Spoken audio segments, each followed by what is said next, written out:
സംസ്ഥാനം വൻ കടക്കെണിയിലെന്ന് ധവളപത്രം. കേരളത്തിന്റെ ആകെ ബാധ്യത 5.07 ലക്ഷം കോടിയിലെത്തി. സംസ്ഥാന വരുമാനത്തിന്റെ 20.9% കടത്തിന്റെ പലിശയ്ക്ക് ചിലവഴിക്കേണ്ടി വരുന്ന ഗുരുതര പ്രതിസന്ധിയിലാണ് സംസ്ഥാനം. സംസ്ഥാന GDPയുടെ 35.5% കടബാധ്യത ദേശീയ ശരാശരിയേക്കാൾ വളരെ കൂടുതലാണെന്നും ധവളപത്രത്തിൽ പറയുന്നു. കേരളത്തിന് വരുമാന ഇനത്തിൽ ലഭിക്കുന്ന 100 രൂപ പോകുന്ന വഴി നോക്കുക. ഇതിൽ 77 രൂപ ശമ്പളം, പെൻഷൻ, പലിശ ഇനങ്ങളിൽ ചെലവഴിക്കണം. ബാക്കി 23 രൂപയാണ് സ്കൂളുകൾ, ആശുപത്രികൾ, റോഡ്, ക്ഷേമപ്രവർത്തനം, നിക്ഷേപം, തദ്ദേശ സ്ഥാപനങ്ങൾ എന്നിവയ്ക്ക് മാറ്റിവെക്കാനാകുക.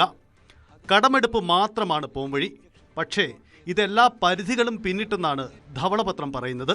കേരളത്തിന്റെ ആകെ കടബാധ്യത 5.07 ലക്ഷം കോടിയിലെത്തി.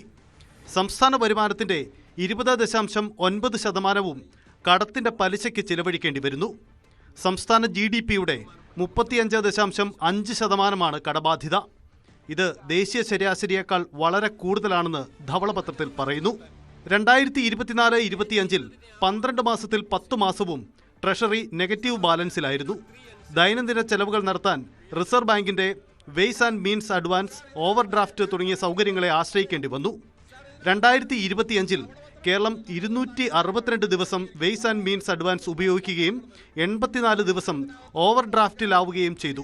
പുതിയ സർക്കാരിന് തൊട്ടു മുന്നിലുള്ള പ്രതിസന്ധി ഇങ്ങനെയാണ്. സംസ്ഥാന സർക്കാർ ജീവനക്കാർക്കും പെൻഷൻകാർക്കുമുള്ള DA, DR കുടിശ്ശിക യഥാക്രമം 21,670 കോടി, 14,387 കോടി എന്നിങ്ങനെയാണ്. ബാങ്കുകൾക്കും കരാറുകാർക്കും നൽകാനുള്ളത് 3,431 കോടി. ആകെ കുടിശ്ശിക 48,733 കോടി. പൊതുമേഖലാ സ്ഥാപനങ്ങൾ പലതും നഷ്ടം നേരിടുന്നു. 2024-25 ആകെ നഷ്ടം 78,851 കോടി. നഷ്ടക്കണക്കിന്റെ 72% KSRTC, വാട്ടർ അതോറിറ്റി, സർക്കാർ രൂപീകരിച്ച പെൻഷൻ കമ്പനി എന്നീ സ്ഥാപനങ്ങൾക്കാണ്. ബജറ്റുകളിൽ സർക്കാർ പ്രതീക്ഷിക്കുന്ന വരുമാനവും യഥാർത്ഥ വരുമാനവും തമ്മിൽ വലിയ വ്യത്യാസമുണ്ട്. സംസ്ഥാന നികുതി വരുമാനം പ്രതീക്ഷിച്ചതിനേക്കാൾ ശരാശരി 10% കുറവാണ്. കേന്ദ്ര സഹായം കുറയുന്നത് കടുത്ത ആശങ്കയുണ്ടാക്കുന്നുണ്ട്.